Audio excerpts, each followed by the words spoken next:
Ladies and gentlemen, boys and girls, children of all ages, welcome to the first Throwback Thursday on the Dangerous Drivers podcast.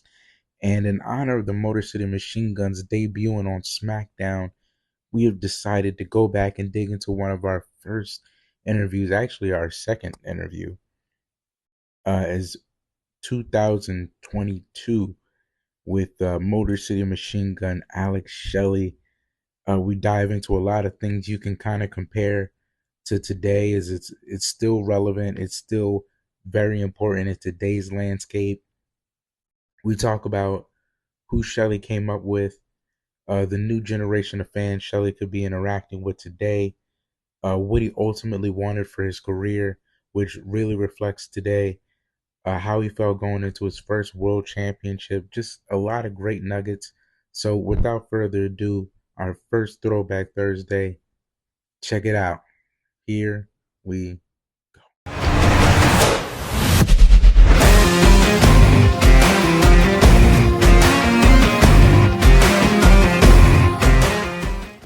just to get it out there. Big things are happening right now. How does it feel to be going into your first ever Impact World Championship match? um, it's pretty exciting.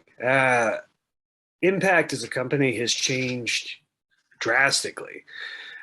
Even since I went there 2 years ago for the first time, but certainly since I was under a TNA contract last, which was 10 years ago. And I think the thing that excites me the most is the fact that the type of wrestling I most enjoy participating in and watching is what's defining the company right now. That being stated, Josh Alexander represents that very, very well. As far as how I feel about competing in a title match, since I came back almost a year ago, about 10 months ago, I told myself that if I was going to come back after I got vaccinated and boosted and all that, I wanted to wrestle guys who were going to push me, and I wanted to learn from them as much as they may learn from me, if they learn from me at all. And I've been very fortunate to share rings with competitors who I feel are wildly talented. These guys, had they been around in 2004, 2005, would have definitely been people that Gabe Sapolsky would have wanted in Ring of Honor, or Ian Rotten would have asked back after Mhm. their match in the ring, or CZW would use in a best of the best, or TNA would hot shot onto a Wednesday pay-per-view. And that may be dating myself, but at the same time, I don't know what else to compare it to, because that's a level of talent that so many of these people that I've wrestled against possess. So in a way, the past 9, 10 months or so has prepared me for this moment. And these are technicians I'm talking about. These are Tom Lawler and Davey Richards and Kevin Blackwood and Mike Bailey. And there's so many more that I'm sure I'm forgetting, or just not recalling at the moment. But I've been basically training for this for 9 or 10 months, and I'm ready for it. You and Saban have been a tag team for a very long time. It's been very well documented. You guys have a lot of accolades with each other. There's some fans who didn't watch Impact back in the early days when you guys were a tag team. If there's a match from that time frame that you could point out for fans who aren't familiar with you guys, that, hey, you guys should check this out, and for them to check it out, what would be a match that sticks out for you, for fans who might not know, to check out and watch? It was let's see, I guess it would be the 14-year anniversary this month, of when they aired our match against Speed Muscle. Do you guys know who Speed Muscle is? Yeah, I'm familiar with them. Yeah. Okay. So it's Naruki Doi and Masato Yoshino from Dragon Gate. Last year, Yoshino-san retired. But to me, if you're going to watch a Machine Guns match, or really a tag team pro wrestling match, and you're going to show it to somebody who had never really seen like fast-paced athletic wrestling, I'm actually getting goosebumps thinking about it, but that would be the match to go with. I think it would probably be us against Speed Muscle. The other option that would be, I believe, equivalent in a lot of the same ways would probably be when the Young Bucks debuted on TV in 2010. Okay. So it was probably a match around like the same length.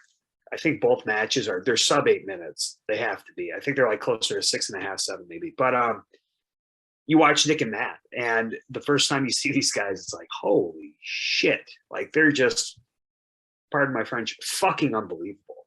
Mm-hmm. You feel the same way watching Speed Muscle too. It's like, oh my God, these guys are fucking good, man. So I think those are like the two matches. If you're going to show somebody like, here's the Machine Guns, watch these.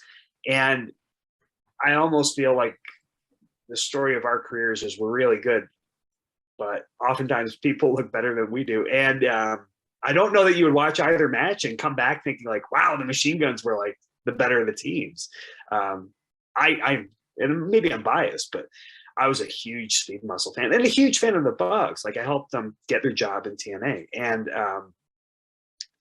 of course it was their own talent that did it, but you know, I helped where I could.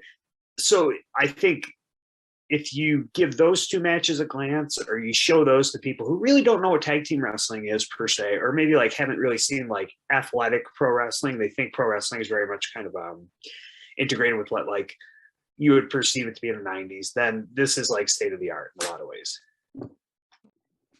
Being in multiple decades of tag teams with Chris Sabin, the Time Splitters with Kushida, do you feel like there is a such thing as being a tag team specialist? And if it is a such thing, because you're one of those people that, yes, you were in a lot of amazing tag teams, but even just to go back a few weeks to watch your match with Sabin, you guys were absolutely incredible, just as single stars. So if there is a such thing as being a tag team specialist, what would make you a tag team specialist? Is it just the longevity, or is there a certain art to it that's different from singles wrestling? Oh, there's definitely an art to it. I think I've gotten, I don't want to say pigeonholed, but I've gotten labeled a tag team specialist for like a lot of my career. And part of that was because it just so happened that at that point in time, or those points in time, they happened to need a tag team. And I'm good at tag team wrestling. And I think it's interesting when people see a match like myself and Sabin, or anything throughout the course of my career, and they say, whoa, he's really good at that. I didn't know he could do that. And to me, it's a matter of fact that, well, that's been there all along. Like, I've always been able to do that. It just so happens that this was the job I was given. This was what needed to be done. Therefore, I did that. And I do everything to the best of my ability. I've had my ebbs and flows with where my head's at in wrestling, and it's not really wrestling. It's more so like life, right? Like I've been very, very open about having anxiety and depression and letting that affect me. But there's never been a point in pro wrestling where I've gone out to the ring and thought, I'm not going to work my hardest, or I'm not going to do my best. Because first of all, that's not fair to anybody, whether that's me, whether that's a partner, whether that's my opponents or the fans. But at the same time, I just wasn't raised that way. I don't believe in that. You always do your best. And if it so happens to be that you're in a tag team, I'm going to do my best with it, right? So as far as a particular skill set that comes with tag team wrestling, I think it's very chess-like. And what I mean by that is, what is a tag team match? A tag team match is not a regular wrestling match. Can we agree on that? Mm-hmm. It's different. Yeah. If you show somebody a pro wrestling match and they really have no knowledge of it, and it's okay, you have to hold them down for 1, 2, 3 count, or you can put them in a hold and they give up. Oh, okay, I understand. When you put 4 guys out there and you just explain the rules of what a pro wrestling match is, wait, what's happening? Wait, so what can happen? A 5 count for what now? It's very different. And I think that's got to be respected. So if we view it through that lens, then a tag team match to me is basically the same as a ladder match or a cage match or a TLC match. There's different rules that apply. Therefore, how much can you bend and flex those rules? And where can things go? Well, really, truly, when you've got somebody else on your team, and here's the key. I've been fortunate enough to have like really good partners. So you look at who I've partnered with, but what I've been able to do is like be able to almost mind link with them. And it's like we're operating one of the Jaegers from Pacific Rim.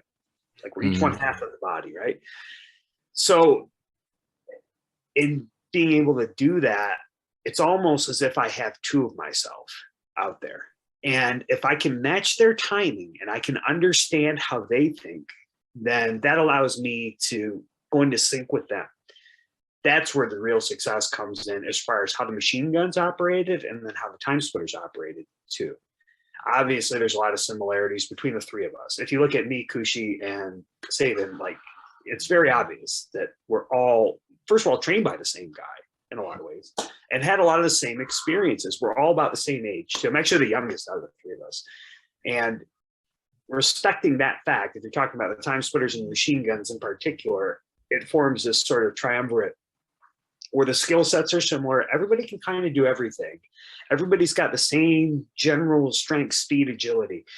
And that makes it a hell of a lot easier for me to be a tag team specialist.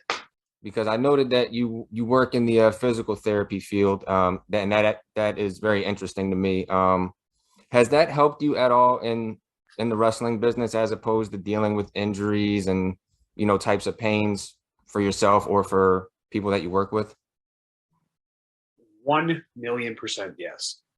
So there was a point probably close to 15 years ago where, and again, I discussed mentally how I've had issues with really believing that I could succeed in wrestling, a lot of self-efficacy issues. And I decided 2008, I was going to go back to school, get a bachelor's degree in business. My idea was, and you know, if I could be valuable to pro wrestling in a different way, if I could be in human relations, if I could have a business degree, if I could be educated, then maybe I could work in a different capacity in wrestling going forward. Ultimately, that's what I wanted. I wanted to be more marketable in wrestling, but at the same time, I understood that at that point in TNA in 2008, a guy like me wasn't going to get far. And under that management, I did not. Flash forward a little bit, I graduated in 2012, go to Japan. And I remember when I went to Japan in 2012, I thought to myself, I'll give this a couple years because I was under contract year to year. And I'll either try to go to WWE because that seems like a logical step. Like I'm going to learn everything I can in Japan. I was so happy. I cried when I signed my contract with them.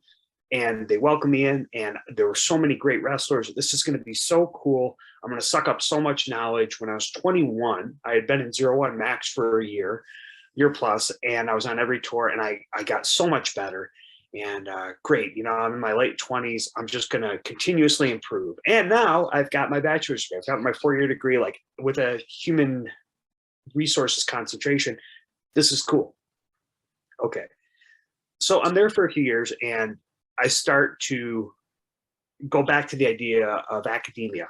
Like I'm going to get my master's degree in business. Now at this point, I was engaged and married, and you know, it's like, well, my wife put pressure on me to like, I want you to be home more. Well, understandably so. Like it's not easy for guys to make a full-time living in Japan, have a family back home. I've seen it happen without naming names. These guys Skyping their kids, and they lose a signal as we go through a tunnel in the mountains. And it's like, geez, man, I really miss them. You know, I really miss my kids. Or my kid was just born 6 months ago, and I got back from this last tour. I didn't even recognize them. Like these types of things occur, you know, you're kind of like missing out on life in some ways. But again, it's all perspective, you know, yin and yang. And I went back, my contract ended in 2015. I was married. Okay, I'm going to go back to school now. And I took a couple master's classes, and they were so expensive for me because I had paid my entire bachelor's degree university prices out of pocket. And I was paying out of pocket for another university level master's. I thought, man, this might be a good time to switch fields, switch concentration. So I switched. A friend of mine had just graduated with his degree in physio, and he goes, you should try this. And you know what? You'll be grandfathered in a lot because you already have a bachelor's degree, right? So you're already like a ways in. Mm-hmm. Okay, cool. So I did that. And, you know, it's one of those issues that if you're going to go into medical, you have to have a passion for learning. Like, to really do well with it, to really survive it, you have to have the drive to continue educating oneself. You have to like to learn. And the reason I say that is because oftentimes working with the general public, working with patients, at least when you're working in a field that deals with pain, and I do mean pain, people are not their best selves. They're not very thankful. Oftentimes they have ulterior motives. There's people I get who come into physical therapy who don't want to get better. And I'll leave that to your imagination as to why that may be. There's also very rewarding instances too, where you really truly help somebody. And those are the ones that kind of push you along. And really, like, physical therapy is a medical profession, doesn't get paid much. You know, in this country, because we have privatized healthcare, who's at the top of that totem pole? Doctors. We think doctors are gods in the US. If you go to France, a family care physician makes about the same as a high level engineer, right? Here, definitely not the case. I mean, we're talking a differential of like 4 to 5 times wage. So getting out of school and practicing physical therapy made me grow as a person. And certainly the clinical rotations for a year made me grow. I had to learn patience, and I had to learn empathy, and I had to learn how to speak to people, and I had to learn how to really truly listen. And as I was going through my own life changes, divorce and being homeless for a period of time and coming back to wrestling, should I come back to wrestling? How do I get myself back in shape?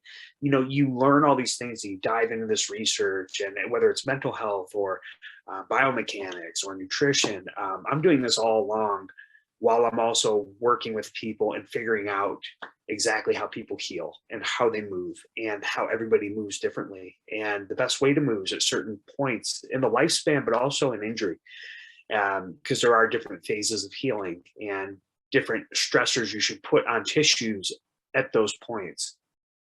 Now I'm learning more about what's a red flag, what's not, what should be protected, what shouldn't, what should you load, what should you not load, what should you stretch, when is it not safe to stretch, all these different things going forward. And in my opinion, for me, selfishly, that was always one of the reasons I wanted to go into physical therapy. I want to understand how to optimize my own health, my own performance, but also to be there for loved ones and friends and athletes, specifically wrestlers, specifically so I could have an answer. I will give you an example, but I work for a company that mainly focuses on necks and backs, right? We do spinal cord care. When I say spinal cord care, it's not as doom and gloom as it may sound. We're not talking like quadriplegics or tetraplegics per se, right? It's just like people with neck or back pain, or like I got some numbness tingling, or maybe they had a procedure done, you know, they got a lumbar cervical fusion. Okay.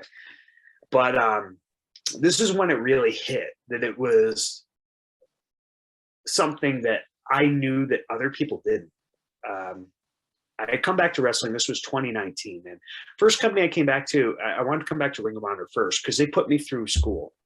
And I thought that was noble of them because they didn't necessarily get the return on their investment that they probably should have, because I was so out of it. I was so whacked out. I was stretched so thin. I was trying to be a husband and a wrestler and a caretaker for Jamie and a son and brother and a best friend of people. And it was just like way too much. And I didn't know how to deal with it. I did the best I could and I got through it, but like by the skin of my teeth. And I remember talking to Delirious, saying, I want to come back here if you'll have me. I've got myself in good shape and give me a chance and I'll prove myself. And I did. So we were at a Ring of Honor show in late 2019. And far be it for me to talk about anybody's injury, right? Like HIPAA, even though it doesn't really apply, it was kind of off the record.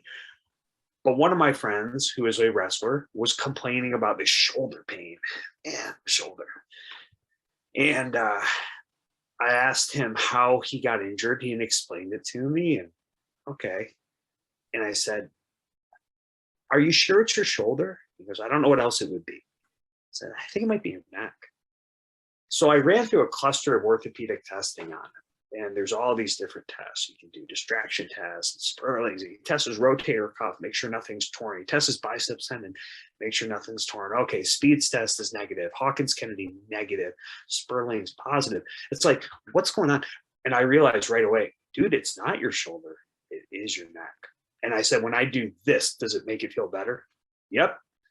When I do this, does it provoke your symptoms? Yes.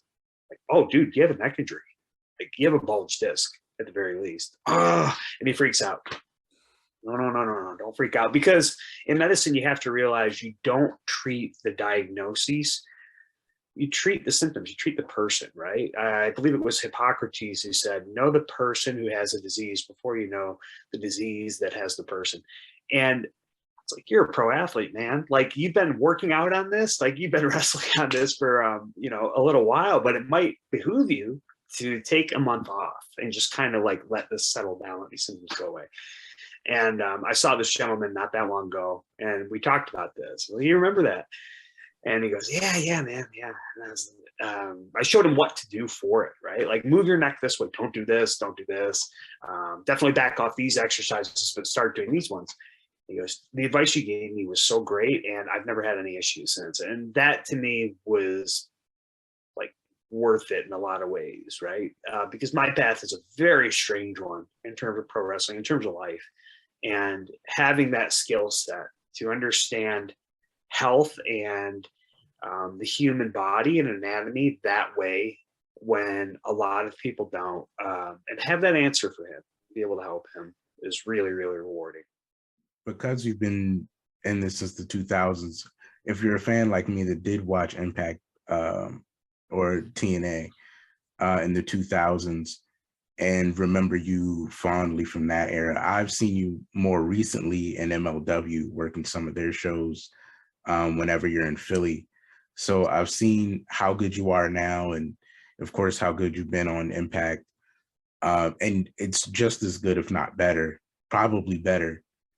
But for the people that remember you fondly from the 2000s, and that's what they think of when they think of Alex Shelley, do you think that given this new run in MLW and an Impact, that fans might be approaching a new time, or newer fans are born every day? So do you think we're approaching a new time where people will remember this Alex Shelley as their favorite Alex Shelley, rather than? So I think what's happening now is that obviously there's a generational shift. Like, I'm on the millennial spectrum, I believe. So Gen Z's after. So that is coming in. But then what's happening too is you're getting a lot of guys my age in their 30s, and they have kids now. And these kids are coming to shows, but they're like of a notable age. So I'm 39, and it's not inconceivable for somebody to have a kid in their mid 20s, really. So if that's the case and you're 39, like your kid's 13, 14 years old, well, that's like the age where everybody I know who like really truly like loved wrestling was kind of around that point when they fell like deeply, deeply in love with it. Maybe a little earlier, maybe way earlier, but for sure by then. You really don't hear too much about it. Like, yeah, man, I got into wrestling when I was 18. Like, that just doesn't happen, because by that point you're already kind of like on a trajectory through life, and you've got your interests, and you got what you're into, what you want to pursue. You probably have a dream of what you want to do. Whether you chase it or not, that's up to you.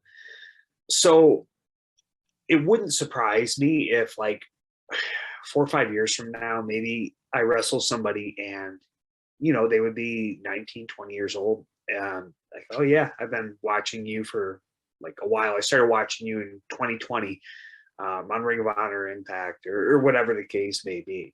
It's definitely gotten to the point where I'm getting relatively frequently now. I grew up watching you, and this is coming from people I'm wrestling. Or there's a couple people out there like, hey, I have a picture of meeting you when I was a kid, and they're 12 or 13, and I'm in my mid 20s or something like that. It's like, whoa, man, like that's kind of crazy. But like, they're peers too, right? So it's very interesting that way. Nick Wayne's kind of like that, right? Like, Nick Wayne's I think he's 17 now, but he's a guy who I talk to quite a bit, and he comes to me for advice, and I'm happy to give it to him, and I respect his opinion quite a bit as well.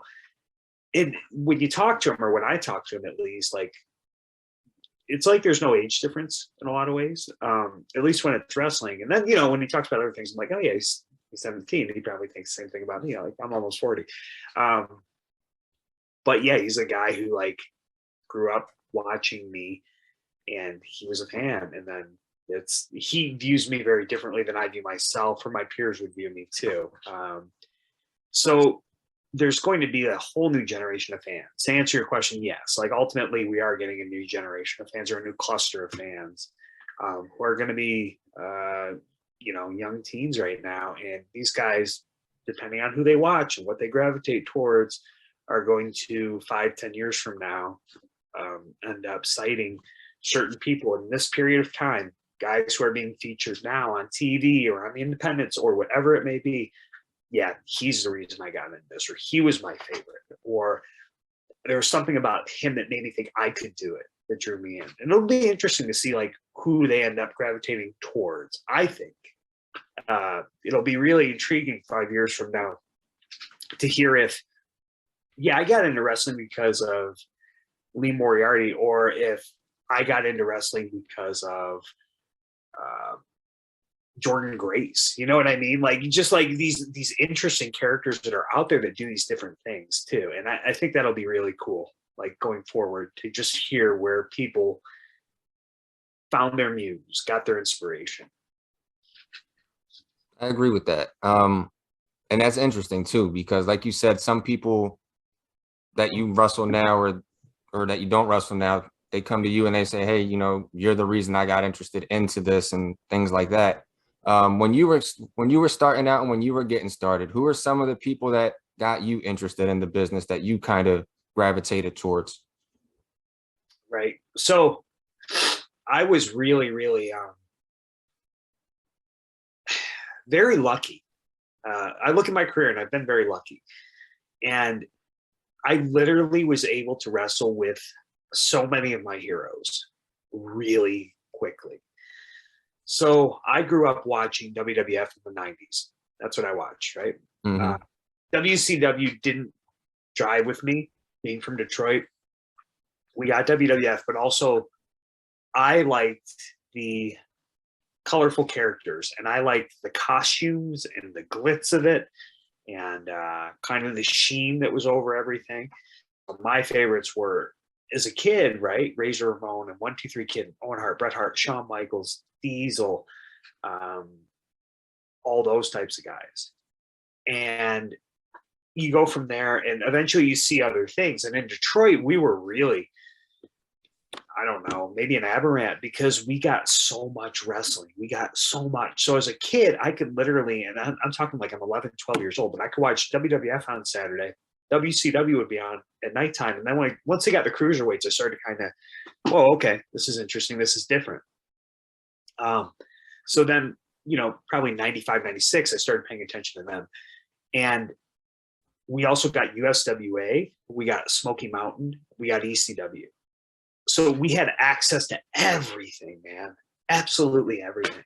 And it was so weird for me to be watching WWF as a kid and then turn on USWA on Saturday and like everybody's cheering for Jerry Lawler. Like, wait, what? It didn't make sense, but like eventually it did, because I started reading things like The Torch and The Observer when I was 12. So, okay, now I'm learning like trade newsletters. I don't know what else to call them, but learning more about the industry. And the thing that caught my eye most after WWF at that point, because even with the cruiserweights, I was still a huge WWF fan, was ECW. And that was because it hit at the right time with the right part of my heart. When I was 11 years old, I got a guitar for Christmas, right? All I wanted to do was learn to play Dookie by Green Day, Nirvana Unplugged in New York, and Offspring. That's it. And I remember the first time I saw ECW and they're playing like alternative. And I'm like, whoa, they're playing real music, not pro wrestling music. Like, this is insane. And then you start to see some of the characters. It's like, oh, whoa, I get this, man.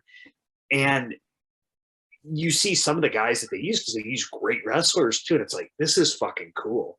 The first time you see Sabu, right? Like just in the opening montage of ECW, I feel like you could show that to somebody who had never seen wrestling and their jaws would drop. And you see that triple jump moonsault, and it's like, what the fuck? So suddenly I'm captivated now by the Eliminators and Sabu and Rob Van Dam. And then they brought the Michinoku Pro guys. When they brought the Michinoku Pro guys in, that was it. And I thought, wow, Japanese wrestling. I'd seen the Japanese wrestlers in WCW, but they didn't move like that or look like that. Mm-hmm. Okay, now let's start buying tapes from Japan. So now I started buying tapes from Japan. And of course, I like the New Japan Juniors, but I fall in love with like the indie guys, right? Like Michinoku Pro and Battle Arts. So now it's shifted. WWF, and I named all those guys. And then ECW named those guys. Now I'm watching like Dick Togo and Great Sasuke and Masato Tanaka and the Battle Arts guys like Minoru Fujita and Hidaka and Men's Tale and like eventually Toryumon came, right? And I saw Asai-san's Ultimo Dragon students on Nitro, and now they have a company too. So I'm like at this point, like throughout this period of time, it was probably only like 5 to 6 years, right? WWF, ECW, now international tapes. And I started wrestling at 18. Here's where it gets fucked up. From 18 to 23, I got to be trained by Sabu, team with Kevin Nash, team with X-Pac, go to Japan in 01, wrestle Otani and Tanaka and Hidaka and Fujita and team with Dick Togo. And it's like, what the fuck just happened? So it's like all these guys I grew up watching and idolized to some degree, I ended up interacting with like literally in my first like 4 to 5 years of wrestling. And to me, that was just the fucking coolest. And it was so surreal and sublime because you meet them for the first time and you too may have had this experience, but have you met somebody that you like, I don't want to say idolized, but looked up to, or you've been intimidated by in that sort of grandiose fashion? Have you met people like that before? Yeah. I remember standing next to Tajiri. Right. Okay. In people clothes, you do not recognize it all. Yeah. But I remember being at a show and being like, who is that? Why don't I feel like I should know it. And I looked down and I saw his pants. He was wearing like a beater, like a regular shirt. And I looked down and saw his pants. It was like, oh my God, that's Tajiri. And I had like almost lost my mind. It's so hard to keep composed when you're standing next to those guys. So I could only imagine meeting so many of them in that time span. Right. And it's like, I'm not just meeting them, but like, yeah, you're teaming with him or you're wrestling him. Like, oh, fuck. And for me, it's one of those situations where, and maybe this happened with you and Tajiri, but maybe not. But it's happened with me multiple times where they seem much bigger. Like you hear larger than life. That's true. We actually perceive people because of our sympathetic nervous system, our fight or flight.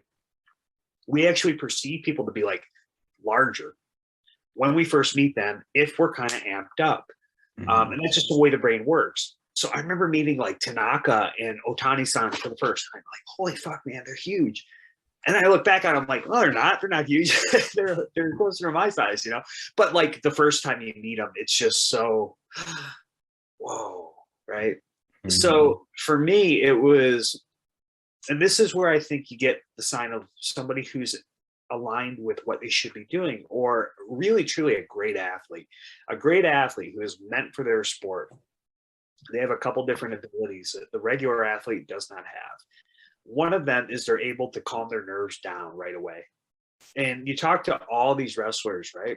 I don't really care who it is. I've heard so many of them say it. When we're behind the curtain, we're waiting. It's like, fuck, man, I can't wait for this to be over. Let's fucking go. Like, I'm ready, right? And you're nervous. You're nervous before your music hits, and then it hits. That's it. And you just go into autopilot. That's a sign of an athlete. You think NFL players aren't like nervous before the game, but then you watch like Matt Stafford as a quarterback, calm, composed, right? But they, of course, get some sort of feeling before they go out there. How could they not? So that's one sign. The other thing too that happens is time will slow down for an athlete who's meant for their sport. They talk about it explicitly in the research. And you can literally, in a flow state, have you guys heard of that before? Flow state. Flow state, yeah. Basically, like when you've got the right amount of work, the right amount of pressure on you, and you're able to Okay. just flow. It just feels like you're swimming through something. So if you're really good at something, it doesn't necessarily always apply to sports. It could be music, or it could be art, or it could be anything. But you'll enter a flow state, and time just kind of feels like it's moving slower than it is, but it's moving very quickly too, right? You're just able to control yourself a little better. It feels like you can control the environment around you too. So that's when I realized that, okay, like I'm intimidated by this guy. This is somebody I watched growing up. That's it now. I'm done with that, right? Like now I've got to wrestle them, or I've got to wrestle with them. Here we go. Let's go to work. And I think that's where you get these guys who like, yeah, they'll be all right. You know, I've had guys lock up with me and girls. Literally, if it's practice, it's practice. And they'll lock up and I'll put them in a hold, like a hammer lock or a headlock, and I can feel them shaking. They're shaking, right? Because they're wrestling me. And for whatever reason, they think I'm on this pedestal, which I'm most certainly fucking not. I assure you, I work 40 hours a week. I'm a schmuck. But you'll feel them like just kind of tremoring. It's like, whoa, man, like it's okay. It's all right. But I've never had that. I've never locked up with somebody and been so intimidated. It's like, you just wrestle, right? This is what you're meant to do, what you're trained to do. It's just different mindsets. So for me to wrestle my heroes or be around them first and meet them, whoa, cool. Wow, they're so big. Then ding, ding, ding. Okay, nope. Now it's time to go. That's it. And then they just become another opponent, another person on the field. And I think part of that probably comes from like me playing sports growing up too, right? Like obviously the more you're exposed to that stimuli, if you deal with it well as a child, like you're starting to establish a foundation for how you're going to deal with it later in life. Awesome. Oh, man, Alex, you're absolutely, this has been absolutely amazing for us. Cool. We don't want to take up too much of your time. I know, Duke, I'll let you finish it off. Yep. I think I've asked everything I want to ask. All right. So for the final question, because you have a lot going on, you got a lot to look forward to in the future. If you can just give us a little glimpse, what's next for Alex Shelley? Oh man, that's a tough question. So let me back up and give you how I view life. Let me give you a ticket to my train of thought. I work again in a company that deals with people who have back and neck injuries, right? Have you too had any sort of back or neck pain in your life? Yes. Of course, right? Of course you have. We all do. I also see a number of people who are literally here and then something happens and now they're there. And what is that? And in the US, I feel that the biggest X factor isn't necessarily injury from sport or recreation. It's a car accident. People's lives change within milliseconds from a car accident.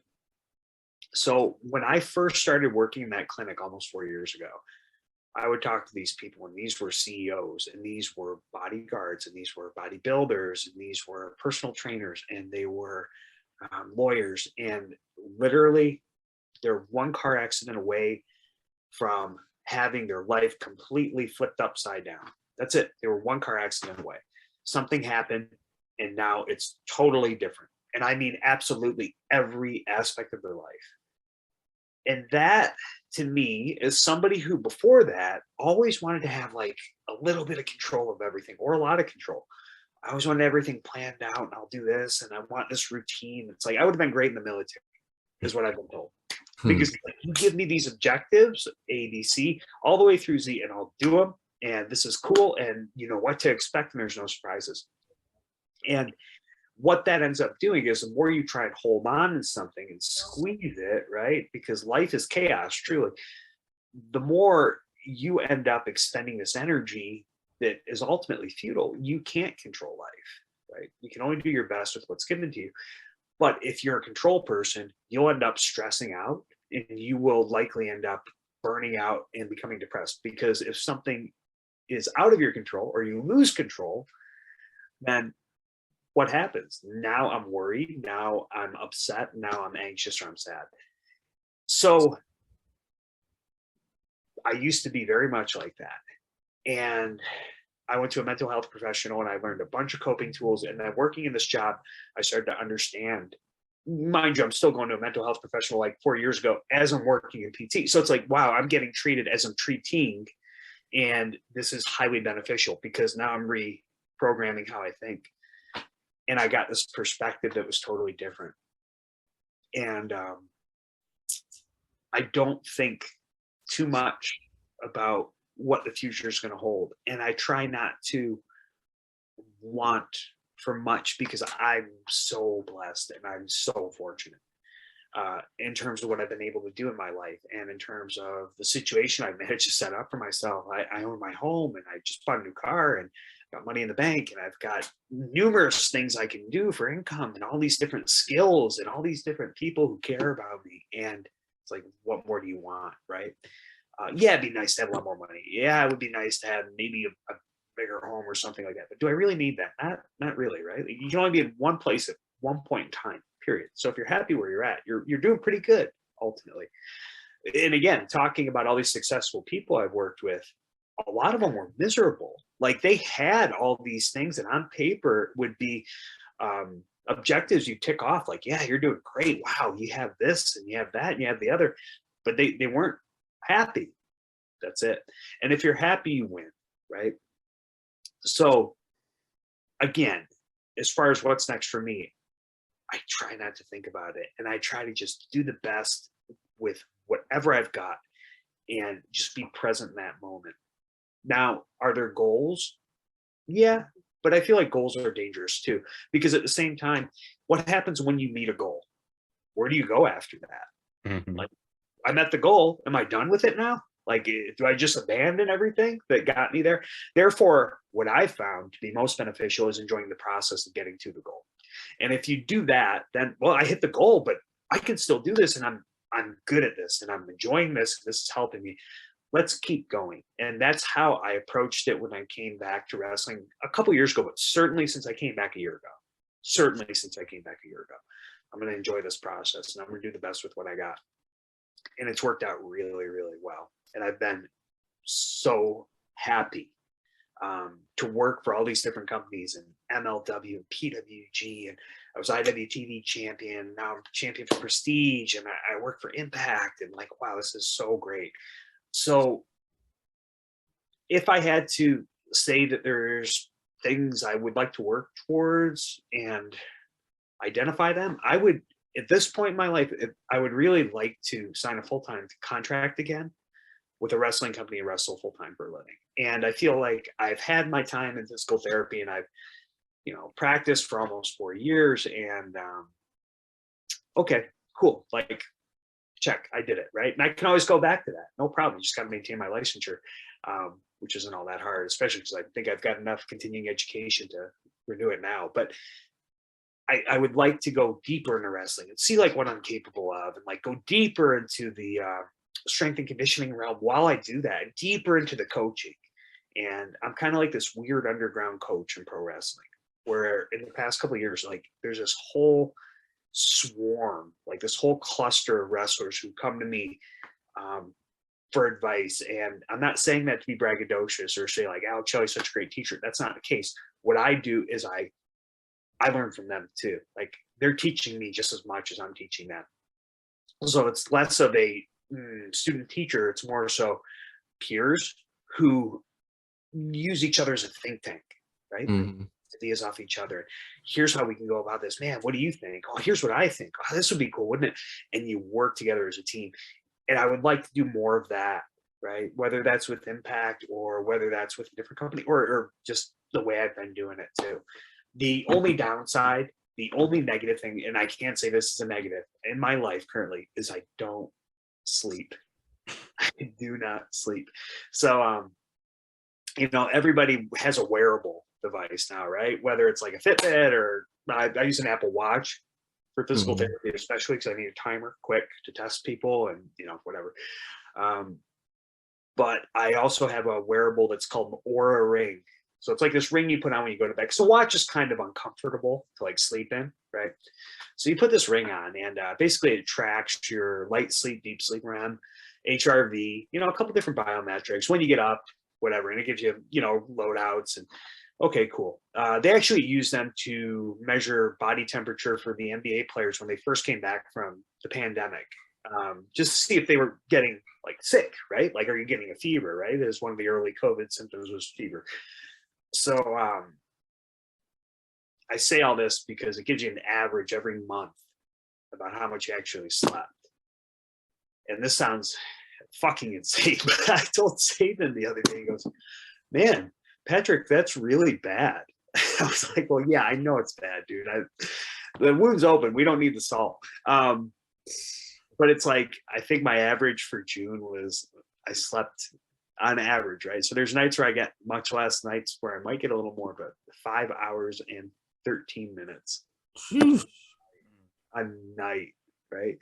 And it's because my days are so packed. So I wake up at about 5 a.m. and I go to the gym for an hour and a half, and I come back and I shower and I go to the clinic, and I do that 4 days in a row. And then if I've got a show on Friday, well, guess what? Like, you're going to catch that early flight, right? And I told myself when I came back too, I'm only going to do like one show a weekend. Well, that lasted for like 2 months. And I was like, okay, maybe two. Okay, once in a while, three, right? Which is cool because I have like, I use my CPTO at work to like flex the schedule. I've got a great manager, and they're really cool about that because I work so hard. But it's just not easy. And I get a day off, right? Or like on Fridays, I usually work until 2 o'clock. Our clinic closes a little earlier now. It's like, what am I going to do today? You got to do adult shit, man. Like, there's no way around this. It's like, I don't have kids, or like a wife or anything, but fuck me. Like, I've got to pay these bills, and I've got to do the laundry, and I've got to go grocery shopping. I've got to clean, and I think I do a pretty good job with it.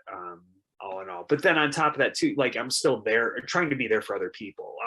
Like, give you an example. Myron Reed is somebody I think the world of. I think he's a great guy. He's one of my favorite guys. He's a wrestler too. Like, I think he's just so cool looking, man. Like, if I was a kid and I saw him, I'd just be kind of captivated by him. He seems to me like a guy like you would go see in ECW, and he'd be wrestling like Easy Money, and it's like, whoa, this guy's dope. But months ago, I told him I'd help him out with his nutrition and like write up a nutrition plan for him, kind of like use science a little bit. Like, here's what he wants to get bigger. Okay, so we got to multiply how many kilograms he weighs by X amount of protein per kilogram, and then let's use undulating macros. We'll change his nutrition every day, but on his really heavy workout days, we'll give him this much. So I'm trying to do all this like in science, because ultimately that's where I'd like to go. I'd like to be like a strength and conditioning coach for a major wrestling company, and then on top of that, maybe a technician coach and a wrestler too, right? So that would be cool. And it's like, this will be good practice, and it'll help him. And I worked with coaches myself too, so like I've been able to suck up their knowledge too, because these guys are geniuses. So it took me probably like 4 months to like actually write up this nutrition plan for him, because I just kept forgetting, like I don't read my text messages when I'm at work, and they'll pile up, and it's like, oh fuck, man, I was supposed to give this guy this thing back in like fucking January, and now it's May, and it's like, I'm so sorry, dude. But then I gave it to him, and he was super thankful, and it's working really well for him too. So it would be nice, to answer your question in a very concise statement, to sign a contract with a pro wrestling company, full-time salary, so that I could devote more of my time to pro wrestling, because I think I'm good on physical therapy now, and I would like to be a full-time pro wrestler, as well as a coach, as well as a certified strength and conditioning specialist too. That's it. That's commendable. I like that. Thanks. That was a dope. That's an answer I wasn't expecting. That was a really cool answer. Thanks, man. Yeah, it would be a really cool path too. And there's really like, I don't know too many other people who can do it, if that makes sense. I don't think there's anybody else who can do it. Like, to even sit for the CSCS exam, you have to have a bachelor's degree at least, right? Well, I've got a couple, and on top of that, I worked in medicine for 4 years too. You just don't really see it. Like, the only person whose path is close to mine, and we've talked about this at length, but is Davey Richards. And his is very different too, because he's even further along. Like, in his education, he's going to be a doctor. Like, they go through a lot. He was a paramedic for years, but he was always somebody I really looked up to. And I've told him that. I was like, Wes, you're my hero, man. I remember you studying for your paramedic licensure on the way back from Japan in 2010 and thinking like, wow, man, this guy's really devoted to it. And at that time I was going for my own bachelor's degree, but we've had a lot of similar mental struggles, and we're at similar points in our life in a lot of ways. Now he's going to make like 10 times the money I do as a doctor, but he's the guy that to me was like, this is so cool. Him and Austin Creed, Xavier Woods. Austin was in school, like he graduated and then signed with Impact, or was already signed. And I just thought that was so neat that he had done both, and he went on and got his master's, and I think maybe his doctoral degree in mental health. And it's like, wow, man, like you did it. Like you did this while you were wrestling. Like, how cool. If you can do it, it gives me hope that I can do it too. And those are the only two guys I can think of that like really had that higher level education as they were going through it.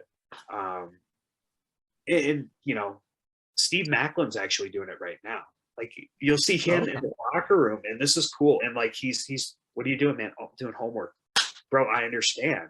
And like he's doing it now to where like distance learning is very possible and very easy.